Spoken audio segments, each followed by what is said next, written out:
시간에는 이 소율이 문답 강의를 통해서 죽음에 대한 말씀을 나눴습니다. 오늘은 부활에 대해서 함께 말씀을 나누게 되었습니다. 이 부활에 대하여서는 다시 사는 것과 이 심판에 대한 하나님의 말씀을 우리가 함께 살펴보아야 합니다. 우리가 믿는 이 기독교 신앙은 이 육체적 부활의 교리를 가지고 있습니다. 이 우리의 육신이 부활할 거라는 이 교리는요, 이 기독교 신앙의 매우 중요한 심장과 같은 것입니다. 하지만 불신자들에게는 가장 이해하기 힘든 말씀이기도 합니다. 바울이 이 아덴이라는 지역에서 설교했던 성경이 있죠. 그 아덴은 지금으로 말하면 그 그리스도의 수도인 아테네예요. 이 우리가 역사를 배우면서도 많이 배웠던 곳이죠. 어, 가장 왕성했고 지식이 풍성했고 오래된 도시들이고 그렇죠. 어, 이곳에서 바울이 설교를 했어요. 이 성경에서는 이제 아덴이라고 기록을 하는데 이 아테네에서 설교를 하는데 많은 지식인들이 있었어요. 그 지식인들이 이 바울의 설교를 청종을 했는데 이 바울이 부활에 대해서 설교를 했어요. 죽은 자의 부활에 대한 설교를 했는데 그때 많은 사람들이 조롱했어요. 바울을 조롱하고요, 신앙을 포기하고요. 또 반면에 어떤 사람들은 그 말씀을 더 듣길 원했어요. 이처럼 이 부활 신앙이라는 것은 기독교 신앙에 있어서 매우 중요한 진리입니다. 그래서 하나님의 이 우리가 믿는 이 하나님 말씀은요, 믿고 싶은 것만 믿어서는 구원을 얻을 수가 없죠. 왜냐하면 말씀이 곧 하나님이시기 때문이에요. 우리에게 인간에게 이 선택권이 없는 부분이죠. 로고스 하나님, 말씀의 하나님, 언약의 하나님을 믿는다며 성경에 기록된 이 진리에 대한 확신과 믿음을 가져야 하는 거예요. 사도행전 17장 32절 말씀을 함께 볼까요? 사도행전 17장 32절에 이렇게 기록되어 있어. 함께 읽어볼까요? 시작. 그들이 죽은 자의 부활을 듣고 어떤 사람은 조롱도 하고 어떤 사람은 이 일에 대하여 내 말을 다시 듣겠다 하니, 지금 이런 반응이 일어난 거예요. 부활에 대한 설교를 들으니까 이렇게 반응이 일어났죠. 고린도전서 15장 13절에는 이렇게 기록되어 있어. 함께 읽겠습니다. 만일 죽은 자의 부활이 없으면 그리스도도 다시 살아나지 못하셨으리라. 이 바울 사도가 하나님께서 이 인간의 죽은 육체를 다시 생명으로 부활시킨다라는 확신을 가지고 있었어요. 그렇기 때문에 이 지식인들에게도 부활에 대한 이 말씀을 설교를 할 수 있었던 거겠죠. 이 부활이 없다면 모든 기독교 신앙이 헛되고 무가치한 것들이 되어버려요. 부활이 의미하는 것이 무엇이죠? 이미 죽어버린 육체가 언젠가는 다시 부활하여 이 지상에 선다는 것이에요. 그러니까 죽어버린 육체가 이 지상에 다시 서는 것이에요. 그게 부활이에요. 부활은 사전적으로 죽었다가 다시 살아난다라는 의미를 가지고 있어요. 이 부활이라는 문자적인 의미는요, 다시 일어선다라는 의미를 가지고 있죠. 우리가 사는 시대는 이성의 시대죠. 이 이성의 시대인 우리가 사는 이 현대에는 이 부활 신앙을 갖기가 매우 어려운 게 사실이에요. 목회자에게도 설교하기가 어려운 부분이기도 해요. 왜냐하면 우리는 이 이성이라는 것에 기반해서 사고도 하고 판단을 하면서 살아가기 때문에 우리에게 쉽게 이해하기 어려운 진리라는 것이죠. 왜냐하면 이 부활이라는 것은 본질적으로 신비한 것이기 때문이에요. 수많은 이유로 육체가 죽죠. 육체가 소실되는 죽음을 겪어요. 무슨 말이냐? 그러니까 온전하게 죽지 못하고 육체가 소실되어 버리는 거예요. 그런 죽음을 맞은 사람들이 어떻게 부활을 할 수 있습니까? 이미 흙이 되어버린 죽은 이들이 이 땅에서 어떻게 다시 설 수 있습니까? 인간의 논리와 이성, 우리의 과학으로는 상상할 수 없는 사건이 부활이라는 것입니다. 그래서 현대 철학으로는 이 부활을 비합리적이다라고 결론 내릴 수도 있는 것이죠. 인간에게는 비합리적, 비이성적이지만 하나님의 말씀에서 부활은 진리이고 사실이다라고 말하고 있다는 것입니다. 그래서 다른 신앙은 다 믿는데 이 부활 신앙을 믿지 않았던 자들이 이 아테네 가운데 있었다는 거죠. 부활 신앙을 믿을 수 없는 것이 이 불신앙이라는 것입니다. 소요리 문답에서는 그것을 이 부활 신앙을 믿지 않는 것을 불신앙이라고 이야기를 해요. 불신앙은요, 이 하나님의 말씀을 그 진리를 이해하거나 믿을 수 없게 하는 것입니다. 이해가 되지 않고 믿음이 생기지 않는 것이에요. 그게 불신앙이죠. 그럼에도 불구하고 우리 믿음의 조상들이 이 부활의 신앙을 가질 수밖에 없었던 이유가 있었습니다. 그게 어떤 것이죠? 예수님께서 이 땅에 오셨고 인간의 몸으로 오신 예수님께서 그리스도임을 보여주시고 나타내시기 위해서 직접 부활하셨죠. 메시아가 죽고 다시 사실 것이라는 그 예언의 말씀을 믿었고 제자들은 예수님께서 십자가에 죽고 다시 사신 그 예수님을 만났기 때문이에요. 그들은 예수님의 손에서 발에서 못 박힌 그 상흔을 보았다는 것이죠. 그래서 그들은 예수님께서 약속하신 것처럼 마지막 날에 하나님께서 죽은 자들을 일으키실 것이라는 그 말씀을 믿었다는 거예요. 부활에 대해서 어떻게 일어날지, 어떻게 발생할지 이 부활에 대해서 자세히 설명하거나 우리가 명확하게 이해할 수는 없어요. 그렇지만 이 하나님의 말씀 속에 있는 부활을 우리가 믿어야 한다는 것이죠. 바울은 기독교 신앙의 가장 위대한 논증이 하나님은 하나님이시다 라고 했어요. 바울은 이 논리를 가지고 부활 설교를 했던 거예요. 하나님께서 하시기로 약속하신 것은 그렇게 된다는 것이에요. 바울은 그 당시에 그 사람들이 청정할 만한 학문과 지식을 갖고 있었던 지식인이에요. 그렇지만 바울은 하나님께서 창조주시고 하나님은 하나님이시다라는 신학을 가지고 있었다는 거죠. 내가 믿는 하나님은 나의 질문과 나의 생각과 나의 가치관과 내가 힘쓰는 그 모든 힘까지 그 모든 것들을 다 능가하시는 하나님이세요. 그런 나를 만드신 분이시죠. 그래서 바울처럼 하나님은 하나님이시다 라는 이 신론이 없이는 우리의 신앙생활을 바르게 할 수 없다는 거죠. 마태복음 19장 26절 말씀을 함께 읽어볼까요? 시작. 예수께서 그들을 보시며 이르시되 사람으로는 할 수 없으나 하나님으로서는 다 하실 수 있느니라. 이 신앙, 이 신론, 이 신학을 우리가 가지고 있어야 된다는 거예요. 이 부활에 대한 이 신앙을 가지기 위해서는 이 고린도전서 15장 말씀을 이 고린도전서 15장을 이 부활장이라고 하는 이 성경 말씀을 보아야 돼요. 오늘 말씀을 마치고 내일 혹시 여유가 있으면 15장을 한번 쭉 읽어보세요. 부활에 대해서 가장 자세히 설명이 되어 있어요. 이 부활한 우리도 마지막 날에 부활을 하게 되죠. 그 부활한 우리의 육체는요, 그 본질과 정체성에 있어서 죽기 전에 우리의 육체와 동일해요.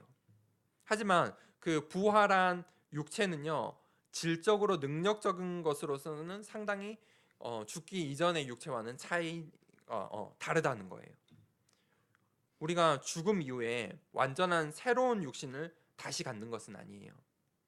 하나님께서 우리의 옛 육체, 지금 가지고 있는 우리의 육체를 그날에 부활시켜 썩지 않음과 죽지 않음을 더해 주신다는 거예요. 요한복음 5장 28절 말씀을 한번 볼까요? 요한복음 5장 28절 함께 읽겠습니다. 이를 놀랍게 여기지 말라. 무덤 속에 있는 자가 다 그의 음성을 들을 때가 오나니. 이 마지막 날에 예수님의 음성을 들을 때에 무덤 속에 있는 자들이 다 일어나게 되는 거예요. 예수님께서 다시 오실 것이라고 약속하셨죠. 그것을 우리는 재림이라고 하죠. 우리가 살고 있는 이 땅에, 지금 살고 있는 이 땅에 지금 우리가 밟고 있는 이 땅에 예수님께서 다시 오시는 거예요. 그때 만인이 예외 없이 무덤에서 부활하게 되는 것이죠. 요한일서 3장 2절 말씀 볼까요? 함께 읽어보겠습니다.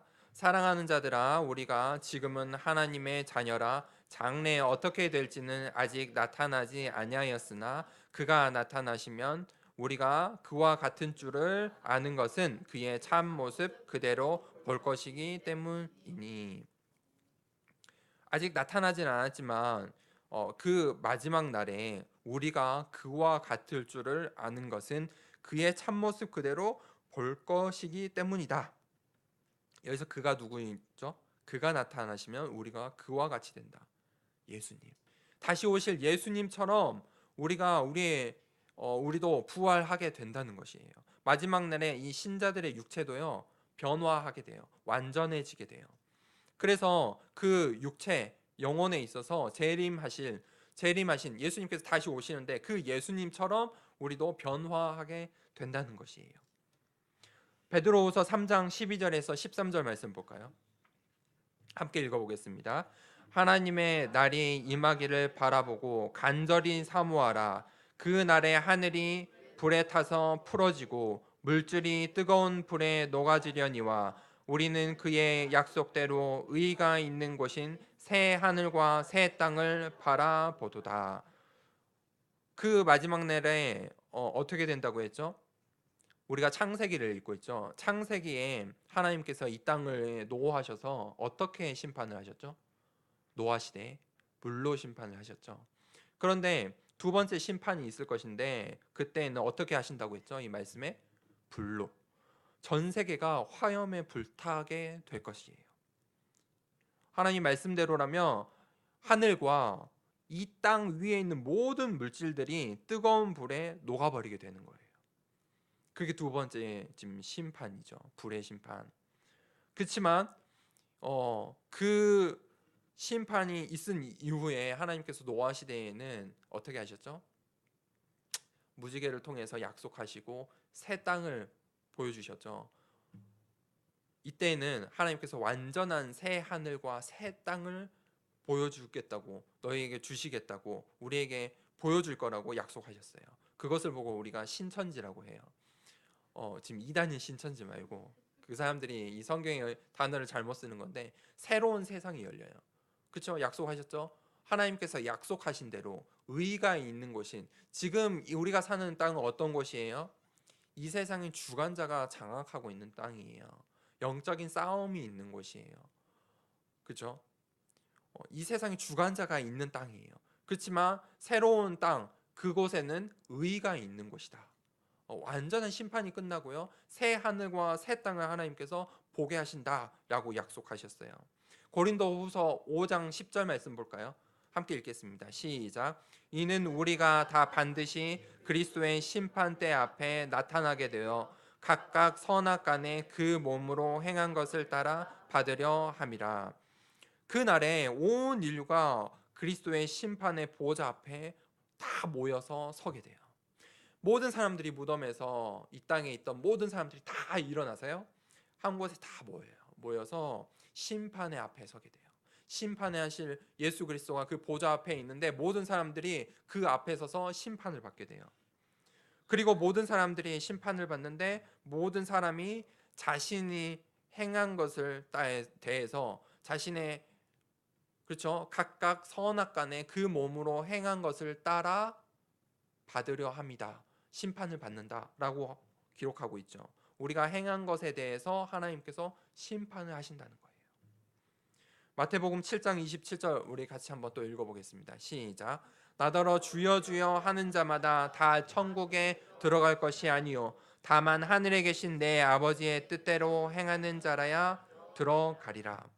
그런데 그 심판을 하는데 사람들이 다 보게 될 거 아니에요. 모든 사람이 다 모여 있으니까. 그런데 놀라운 일이 있는데 마지막 날에 대한 이 경고예요. 하나님께서 경고의 말씀을 하시는 건데 주여 주여 하는 자가 다 천국에 들어갈 것이 아니다라고 이야기를 해요. 그러니까 우리 생각에 인간의 생각, 사고, 판단으로 저 사람은 구원받았을 거야 라고 생각했지만 구원받지 못하는, 하나님께 버림받은 사람도 있다는 것이에요. 주여 주여 하는 자가 모두 천국에 가는 것이 아니라는 것이죠. 이러한 일들이 이 부활의 때, 이 마지막 날에 일어나는 일들이에요. 우리가 이 마지막 날에 있을 심판에 대해서 좀 더 살펴보아야 돼요. 요한계시록 20장 13절 말씀을 우리 같이 한번 찾아볼까요? 요한계시록 20장 13절이에요. 함께 읽어보겠습니다. 바다가 그 가운데에서 죽은 자들을 내주고 또 사망과 음부도 그 가운데에서 죽은 자들을 내주매 각 사람이 자기의 행위대로 심판을 받고, 어, 심판을에 대해서 지금 계속해서 성경에 기록하는데 어떻게 심판을 받는다고요? 행위대로, 각각의 선악의 행위대로. 지금 여기도 그렇죠. 각 사람이 자기의 행위대로. 우리의 행위에 따라서 모든 사람이 심판을 받게 돼요. 다른 이들의 시선, 다른 사람들이 보는 나에 대한 판단, 그런 것들로 심판을 받는 게 아니에요. 야, 너는 그렇게 살았잖아. 넌 저렇게 살았잖아.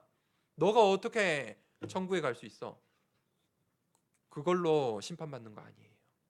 심판 어떻게 받아요? 내 행위로. 내가 했던 내 행위로 하나님 앞에서 받는 거예요. 자신의 행위에 따라서 심판을 받아요. 하지만 우리가 여기서 알아야 될 것은, 우리가 스스로 행한 것 때문에, 내가 잘 선한 행위들을 많이 했다고 해서 구원받는다는 것은, 구원받을 수 있다는 것은 아니라는 것을 기억해야 돼요. 성경은 누구도 사람이 선행을 통해서 구원에 이르지 못한다고 이야기하고 있기 때문이에요. 사람이 구원을 받을 수 있는 길은 무엇이죠? 오직 예수 그리스도를 믿는 것 외에는 없다는 거예요. 하지만 오직 예수 그리스도를 믿는 그 믿음, 구원을 가져오는 믿음은요, 선행을 동반한다는 것이에요. 야고보서 2장 26절 말씀 한번 볼까요? 한번 우리 함께 읽어보겠습니다. 야고보서 2장 26절. 영혼 없는 몸이 죽은 것 같이 행함이 없는 믿음은 죽은 것이니라. 그래서 야고보서에는 이렇게 기록하는 거예요. 구원을 얻는 믿음은요, 행함을 동반하게 되어 있다는 것이에요. 반대로 행함이 없는 믿음은요, 사실 죽은 거라는 것이죠. 말로, 다짐으로 하는 것들은, 그것은 믿음이라고 할 수 없다는 것이에요. 내가 믿음을 가졌어, 나를 믿어, 어떤 그런 말과 다짐은 구원을 얻는 믿음은 아니라는 것이지요. 이 선행은요, 심판의 날에 오직 믿음의 증거로 사용돼요.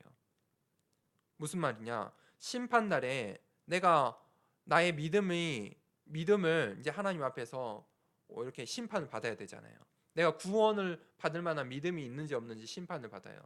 근데 그 믿음을 하나님께서 어떻게 판단하시냐? 그 증거를 뭘로 보시냐? 선행으로 보신다는 거예요. 이해되세요? 내가 무언가를 증명하려면 증거가 있어야 되잖아요. 그렇죠? 하나님 앞에서 심판을 받는데, 저는 하나님을 믿었습니다. 예수 그리스도를 나의 주인으로 삼고 이 땅에서 살았습니다. 라고 말하면서 우리가 선행을 증거로 내밀어야 된다는 것이죠.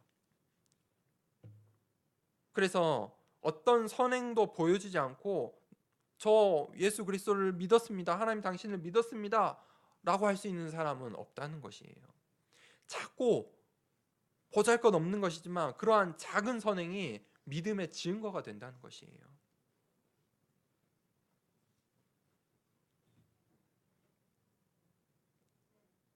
이 말로 하는 믿음, 다짐으로만 하는 믿음은요, 이 선행을 동반하지 못해요.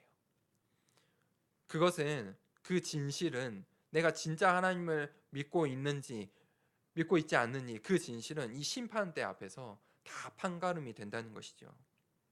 이 마지막 날에 각각 사람들에게 하나님께서 다른 상을 주세요. 가장 작은 자부터 가장 큰 자에 이르기까지 하나님께서 각각의 상을 다 베푸세요.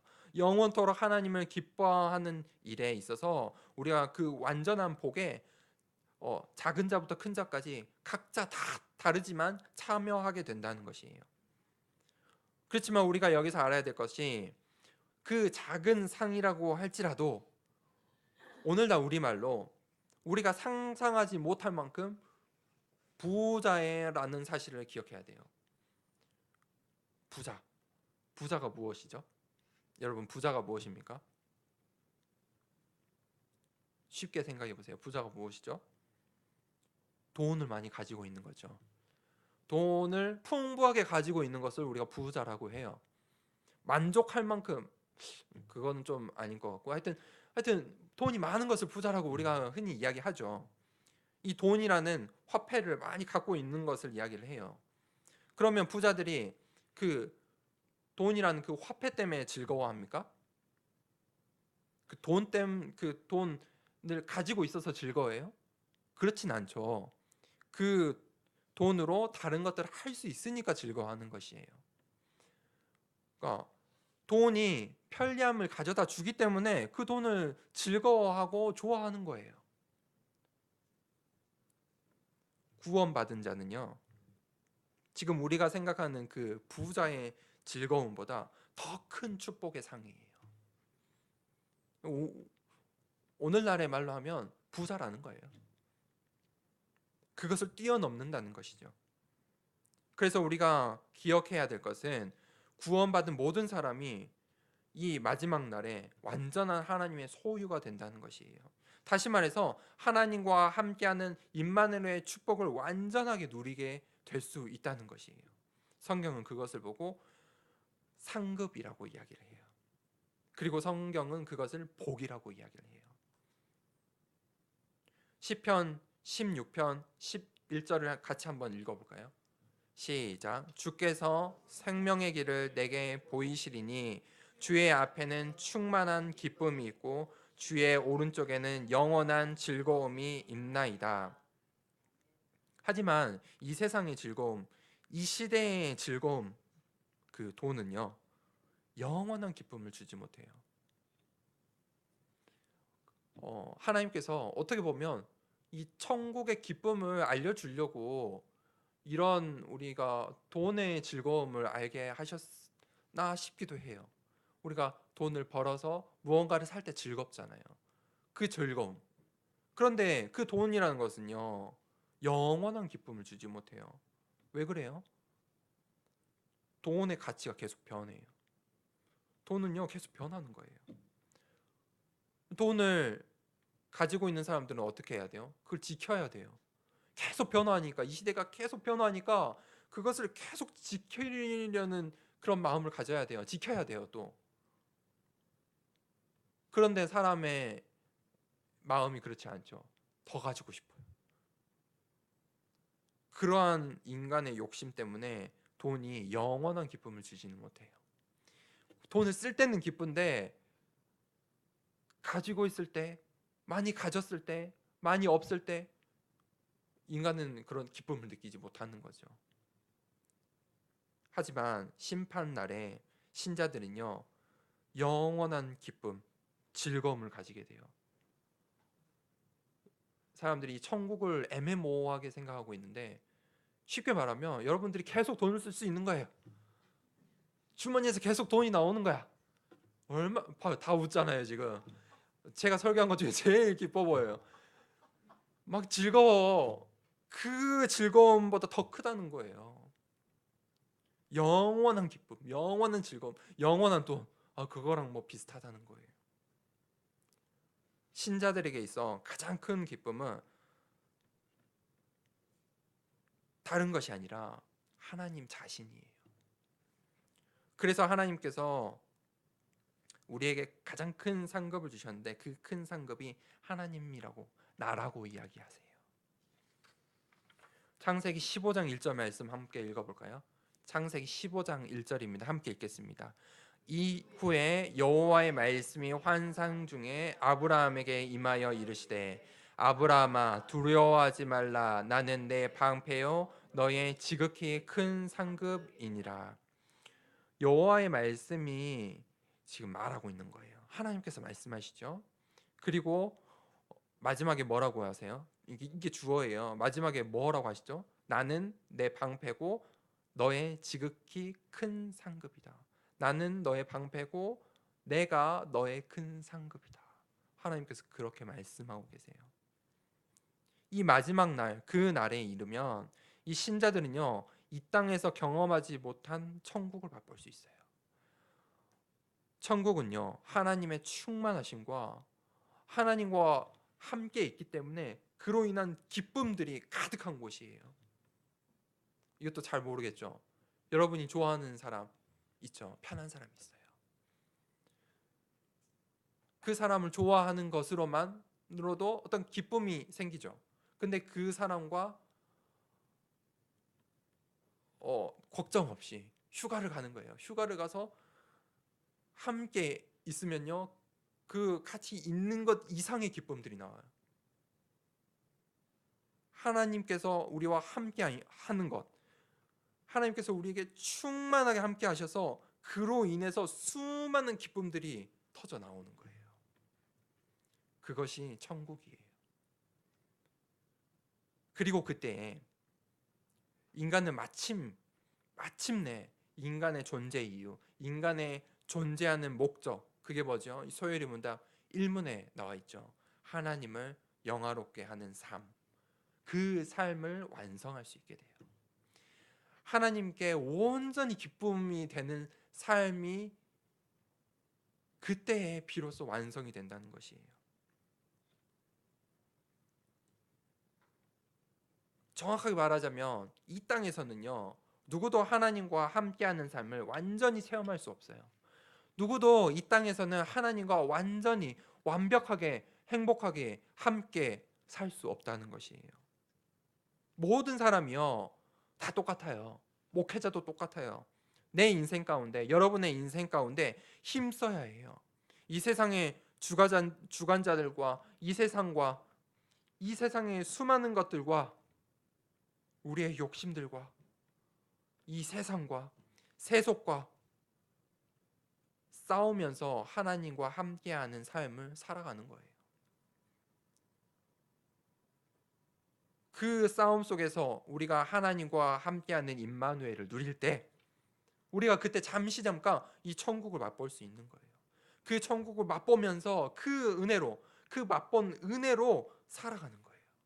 아, 하나님께서 나에게 이런 은혜를 주셨지 하고 살아가는 거예요. 또 쓰러져요, 넘어져요. 그렇지만 그 은혜를 기억하면서 하나님 저에게 은혜를 주세요. 예배드리러 나와요. 예배드려요. 기도해요. 찬양해요. 또 하나님께서 은혜를 주세요. 그 은혜가 또 힘이 되어서요. 또 살아가요. 우리 이런 삶을 살 수밖에 없는 존재라는 거예요. 이 땅은 그런 땅이라는 거예요. 우리가 이 땅에 살아가면서 우리가 이 땅의 것들에 사로잡혀 살게 돼요. 우리가 연약하기 때문에 줄곧 이 땅에 사로잡혀 산단 말이에요. 그렇기 때문에 우리가 하늘을 바라보지 못해요. 하늘을 못 보는 거예요. 이 땅에 붙잡혀 있으니까 엉겅퀴가 되어버린 이 흙에, 이 땅에 붙잡혀 살다 보니까 하늘을 보지 못하는 거예요. 하지만 하늘을 바라보고 살면, 천국을 바라보고 살면, 하나님을 바라보고 살면요, 이 땅의 어려움과 갈등을 헤쳐나갈 수 있어요. 사실 이 땅은요 잠시 잠깐이에요. 여러분 오래 살아도 80이고 90이에요. 잠시 잠깐이에요. 영원한 내가 누릴 행복과 축복과 상급은 어디에 있냐? 하늘에 있어요. 이 땅에 있는 것이 아니란 말이에요. 그래서 하늘을 보고 사는 사람들이 이 땅을 쉽게 살아가는 거예요. 우리 모두의 인생은요 이 땅에서 동일하게 이 땅에 주어진 기회예요. 하나님을 믿을 수 있는 기회예요. 하나님께 기쁨이 될 수 있는 기회예요. 그래서 그 행한 대로 하나님께서 상급을 주신다는 것이에요.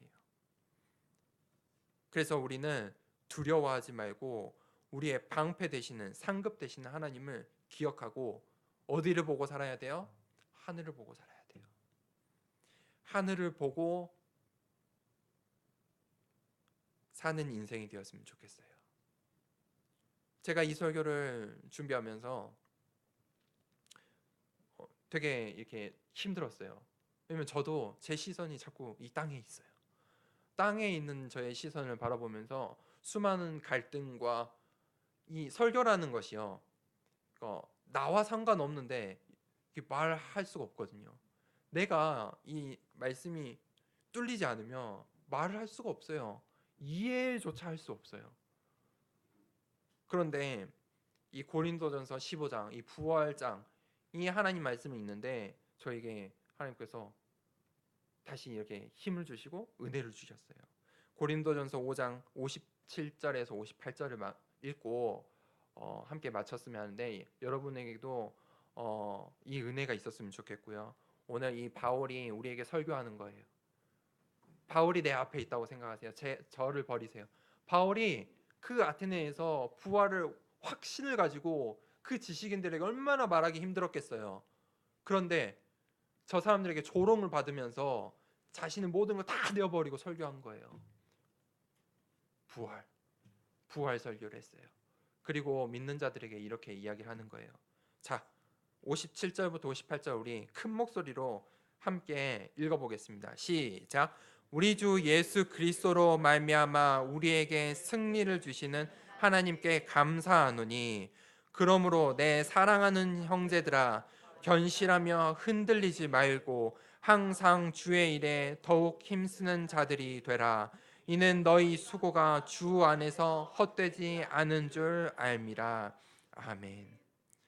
이 천국과 심판, 부활을 믿는 사람들은요, 이 땅에서 이렇게 살아야 돼요.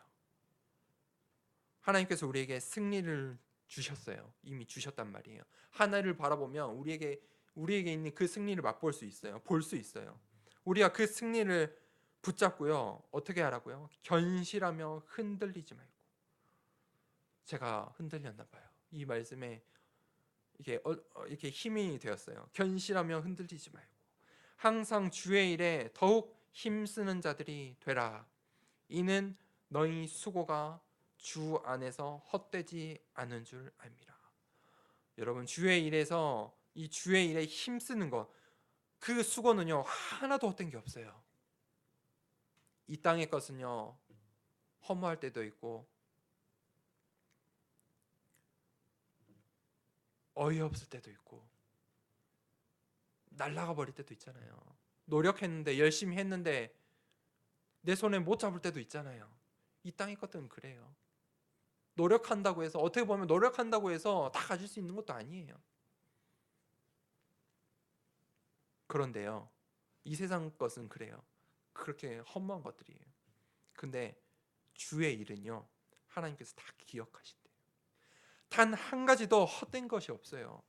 너희 수고가 주 안에서 헛되지 않은 줄 알미라. 하나님께서 상급으로 베푸시겠대요. 참, 하나님께서 우리에게 힘을 주시는 거죠. 우리의 상급이요 다 똑같지도 않아요. 다 달라요. 다 달라요, 여러분. 이 땅의 수고가 헛되지 않은 줄 우리가 기억하고 이 천국을 바라보고 하늘을 바라보고 사는 멋진 신앙인이, 멋진 하나님의 백성으로서 이 땅에서 살아갔으면 좋겠어요. 이 시간 우리 함께 기도합시다. 제가 오늘 이 말씀을 준비하면서 바울의